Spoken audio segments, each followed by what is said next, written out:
Break के बाद आपका एक बार फिर से स्वागत है और आप देख रहे हैं डिजाइना न्यूज का खास कार्यक्रम महासंग्राम का महाकवरेज।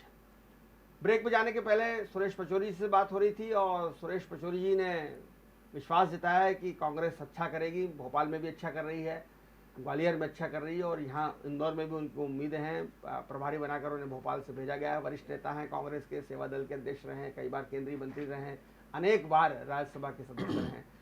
संतोष जी, ग्वालियर में आगे है, जबलपुर में आगे है, बुरहानपुर में आगे है, 3 सीटों पे आप आगे हैं। तो अगर पिछली बार से हम तुलना करें तो बहुत अच्छा है, क्योंकि पिछली बार तो 16 ही आप हार गए थे, लेकिन फिर भी जो उम्मीद थी वैसा प्रदर्शन कांग्रेस का नहीं हो पा रहा है। क्या वजह मानते हैं? देखिए, आमतौर पर अमूमन होता ये है कि जिसकी प्रदेश में सरकार रहती है, नगर निगम के जो परिणाम होते हैं अक्सर उसके पक्ष में जाते हैं।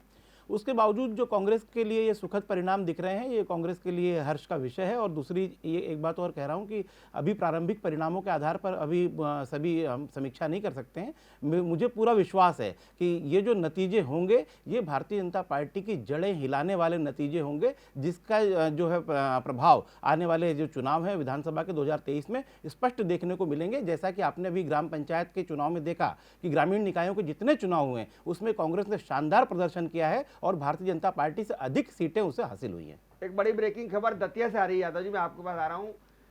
36 नतीजे घोषित हुए हैं। गृह मंत्री नरोत्तम मिश्रा का विधानसभा क्षेत्र है दतिया और 26 में भारतीय जनता पार्टी चुनाव जीत गई है। यादव जी, आप बोल रहे थे। नहीं, जैसे आप बता रहे हैं कि जिला पंचायत और जो ग्रामीण क्षेत्र के जो नतीजे के बारे में आप बात कर रहे हैं, तो मैं आपको स्पष्ट कर दूं कि भारतीय जनता पार्टी का 80% जिला पंचायत में भारतीय जनता पार्टी 80% पे जीती हुई है। और आंकड़े भी आपको शायद अभी हमारे एक मैं आंकड़े भी आपको चाहे तो मैं भी बता दूंगा, मेरे पास नहीं, असली आंकड़े हमने कल जारी कर दिए हैं। आप निर्वाचन आयोग से आप पता आंकड़े तो साहब नहीं, हमारे एक बात सुनो हमारे प्रतीक जी, भारतीय जनता पार्टी की एक अधिकृत सूची थी। भारतीय जनता पार्टी ने जितने भी उम्मीदवार घोषित किए अधिकृत सूची जारी की है। एक ब्रेकिंग एक बड़ी खबर ये आ गई है कि अब भोपाल में भारतीय जनता पार्टी की मालती राय विभा पटेल से आगे हो गई है। तो ये एक थोड़ा सा सेटबैक है कांग्रेस के लिए। और वहाँ 38 वार्डों में भारतीय जनता पार्टी भोपाल में आगे चल रही है, कांग्रेस केवल 18 वार्डों में आगे चल रही है। तो भोपाल इंदौर नगर निगम जहाँ भारतीय जनता पार्टी की तरफ जाता हुआ दिखाई दे रहा है, सतना नगर निगम भारतीय जनता पार्टी की तरफ जाता दिखाई दे रहा है, वहीं ग्वालियर और जबलपुर में कांग्रेस ने बढ़त बना ली है। तो ग्वालियर में अतुल जी, ग्वालियर के अंदर सिंधिया जी भी आ गए थे और फिर भी जो है वहाँ अगर कांग्रेस अच्छा कर रही है तो इसको किस तरह से देखेंगे आप एक राजनीतिक चिंतक के रूप में? मुझे ऐसा लगता है कि सिंधिया जी के प्रभाव क्षेत्र का ग्वालियर रहा हुआ है और सिंधिया जी से जो टूटन हुई और कांग्रेस से निकल के बीजेपी में आए और बीजेपी के अंदर स्वीकारता बढ़ना और कांग्रेस के अंदर से जो परिवार के संबंध सालों साल के रहे उससे अलग होना, मुझे लगता है कि निचले स्तर तक पहुंच नहीं पाया ये मामला। एक बड़ी ब्रेकिंग मेरी रुचि की है। गुना मेरा ननियाल क्षेत्र है, गुना के लिए वहाँ से ब्रेकिंग आ रही है। वहाँ 37 सीटें हैं गुना नगर पालिका में, 20 सीटों पर भारतीय जनता पार्टी आगे चल रही है, 8 सीटों पर कांग्रेस आगे चल रही है, 9 सीटों पर अन्य लोग आगे चल रहे हैं। तो गुना भी सिंधिया जी का प्रभाव क्षेत्र जो आप कह रहे थे, वहाँ हालांकि वो सांसद का चुनाव हार गए थे भारतीय जनता पार्टी की केपी यादव से, लेकिन गुना में अब जो है भारतीय जनता पार्टी अच्छा प्रदर्शन कर रही है। गुना के नगर अध्यक्ष अमित श्रीवास्तव की काफ़ी मेहनत इस पूरे चुनाव में दिखाई दे रही है। वहाँ पर 20 वार्डों में उनके अध्यक्ष उनके चुनाव जीत रहे हैं।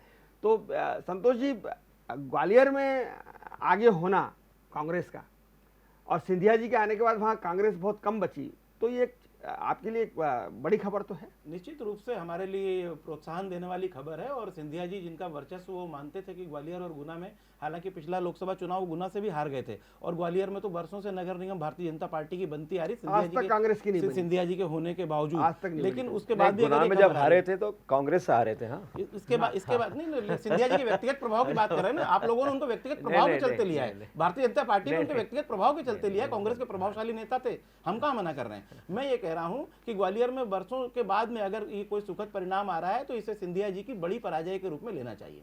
भोपाल में अब 48 वार्डों में भारतीय जनता पार्टी आगे हो गई है और 8 वार्डों में कांग्रेस जो है वो आगे चल रही है। तो तो भोपाल में भी एक भारतीय जनता पार्टी काफ़ी अच्छी बढ़त बनाती हुई दिखाई दे रही है। और जबलपुर निश्चित रूप से जो गढ़ रहा है, और जिस बात की आप बात कर रहे थे ग्वालियर नगर निगम की, मैं अपने दर्शकों को बता दूं कि ग्वालियर नगर निगम में कभी भी कांग्रेस की नगर निगम नहीं बन पाई। पिछले 52 सालों से वहां भारतीय जनता पार्टी या जनसंघ की ही परिषद बनती रही है, और ये तब हुआ जब माधवराव सिंधिया भी राजनीति में थे, सक्रिय थे, ज्योतिरादित्य सिंधिया भी कांग्रेस में थे, सक्रिय थे, तब भी कभी भी वहाँ कांग्रेस की महापौर परिषद नहीं रह पाई। तो ये निश्चित रूप से इस बार अगर महापौर कांग्रेस का बनता है शोभा सिकरवार के रूप में, तो ये बहुत ही बड़ा मिरेकल होगा, बहुत बड़ा चमत्कार होगा। सतना नगर निगम के हमारे पास नतीजे आ गए हैं। 20 जगह पे भाजपा आगे चल रही है, 13 पे कांग्रेस आगे चल रही है, अन्य लोग 6 पर हैं। भारतीय जनता पार्टी के महापौर वहाँ पर सतना में आगे चल रहे हैं। भोपाल में 48 और कांग्रेस 17 ये आंकड़ा है भोपाल के अंदर। इंदौर में अधिकृत आंकड़ा ये है कि कांग्रेस 8, भाजपा 14। हालांकि लीड बढ़ गई है पुष्पमित्र भार्गव की। पुष्पमित्र भार्गव लगभग 30-32 हज़ार की लीड पर आगे चल रहे हैं, और ये काफ़ी एक बड़ा आंकड़ा है। खास तौर पे जिस तरह की दावे कांग्रेस ने किए थे, उन दावे के मद्देनजर अगर मैं बात करूं तो पुष्पमित्र भार्गव की अनधिकृत लीड जो है 32 हज़ार तक पहुंचना, ये कहीं ना कहीं संकेत दे रही है कि संजय शुक्ला के लिए मैदान कठिन होता जा रहा है। बुरहानपुर में बीजेपी केवल 3 वार्डों में आगे है, कांग्रेस 4 वार्डों में आगे है। यहाँ पे कांग्रेस की महापौर आगे चल रही है। छिंदवाड़ा में बीजेपी 13 वार्डों में आगे है, कांग्रेस 11 वार्डों में आगे है। यहाँ पे कांग्रेस के उम्मीदवार मात्र 86 वोटों से आगे चल रहे हैं। उज्जैन में अब महापौर आगे हो गए हैं भाजपा के, और बीजेपी 17 वार्डों पर, कांग्रेस 6 वार्डों पर आगे चल रही है। सागर में बीजेपी 7 और कांग्रेस 3 वार्डों पर आगे चल रही है। सागर में महापौर भाजपा की आगे चल रही है। सिंगरौली में बीजेपी 9, कांग्रेस 6 पे चल रही है। महापौर आपकी आगे चल रही है सिंगरौली के अंदर। तो लगातार भारतीय जनता पार्टी कुछ ठीक करती हुई दिखाई दे रही है, लेकिन जबलपुर, ग्वालियर और सिंगरौली उसको चिंता में डाल रही है। नगर पालिका की बात करें तो मकरोनिया, दतिया या मकरोनिया सागर में आती है। दतिया जो है वो ग्वालियर संभाग में, दोनों जगह पे भारतीय जनता पार्टी ने क्लीन स्वीप कर दिया है। दतिया की बहोड़ा सीट पे भी क्लीन स्वीप कर दिया है भाजपा ने।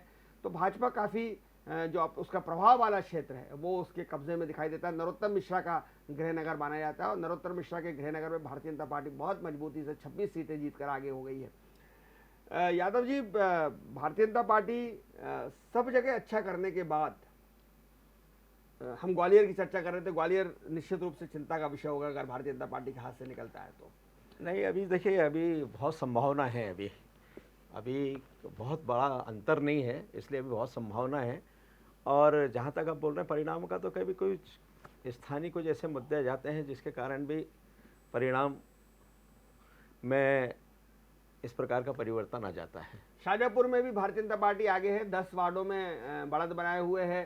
कांग्रेस के पास 5 वार्ड हैं, 3 अन्य लोगों के पास है। तो शाहजहाँपुर में भी हम कह सकते हैं। बड़ौद में भारतीय जनता पार्टी जीत गई है, आगर मालवा का जो क्षेत्र है।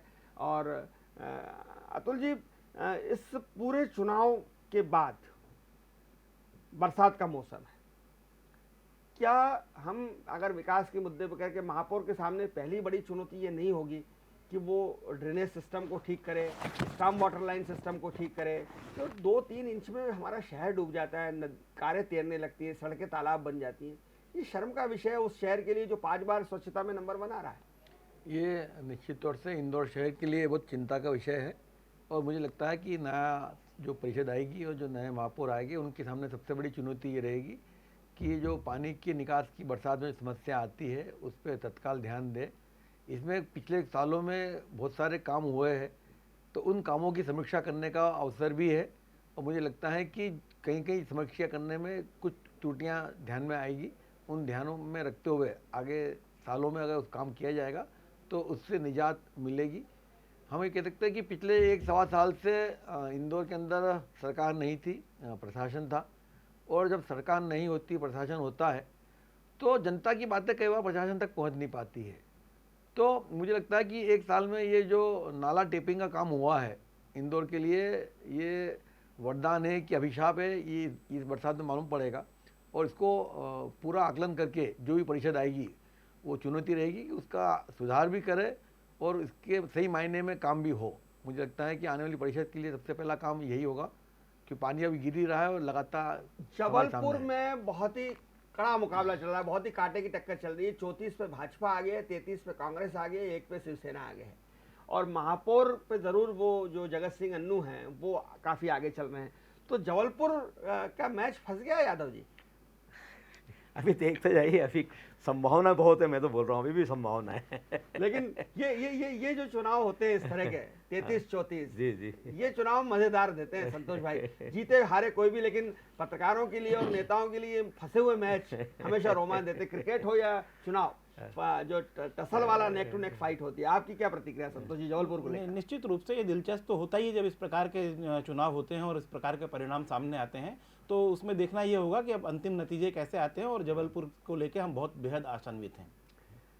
अगर हम बात करें उमरिया की, तो उमरिया में कांग्रेस आगे चल रही है। वहाँ 4 सीटों पर भाजपा आगे है और 9 सीटों पर उमरिया में कांग्रेस ने बढ़त बना रखी है। तो छुटपुट कांग्रेस कहीं ना कहीं से आती है और एक अपनी उपस्थिति दर्ज कराती है। आप देखिए उमरिया में बढ़िया कर रही है, जबलपुर में बढ़िया कर रही है, ग्वालियर में पीछे रहते हुए एकदम आगे हो गई है, उज्जैन में आगे थी लेकिन अब पीछे हो गई है।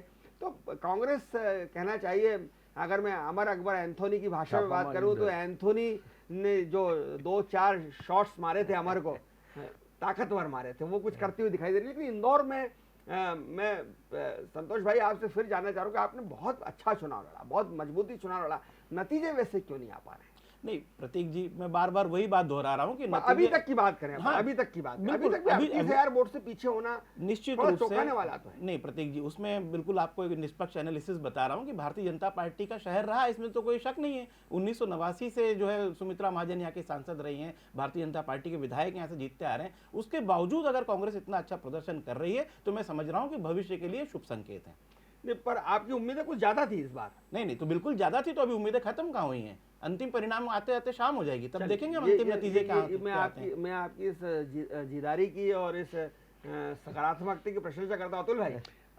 मेरा इसमें 2-3 आकलन के तरीके हैं एक नागरिक के रूप में। एक तो इंदौर के जो नगर निगम चुनाव हुए हैं उसमें पूर्व के अंदर हमने देखे कि 14,000 वोट से, 25,000 वोट से, 80,000 वोट से कांग्रेस का उम्मीदवार हारे हैं और बीजेपी के उम्मीदवार जीते हैं। अभी जो लोकसभा चुनाव हुआ उसके अंदर 5.5 लाख वोट से यहाँ के सांसद बीजेपी के जीते हैं। उसके पहले 2.5-3 लाख वोट से जीती है। इसका पहले जो मालिनी गौड़ जी जो थी वो मेरे 2,47,000 वोट से जीती है। तो इस बार जीत हार तो निश्चित तौर से मुझे लगता है कि हमारे बीजेपी की जो है, क्योंकि वोटों का गणित बहुत है, मैं कितने वोट से जीतते हैं, वो जीत कितने सम्मानजनक होती है, ये भी एक देखने वाला मुद्दा रहेगा। चलिए, बहुत धन्यवाद संतोष जी आपका, हरिनारायण जी आपका, अतुल सेठ जी आपका हमसे जुड़ने के लिए और हमारे दर्शकों से बात करने के लिए। भी हम एक छोटा सा ब्रेक लेंगे और ब्रेक के तुरंत बाद हाजिर होंगे नई जानकारियों के साथ, नई सूचनाओं के साथ। देखते रहिए डिजाइनर न्यूज़, खबरों का सिलसिला जारी है, जारी रहेगा। नमस्कार।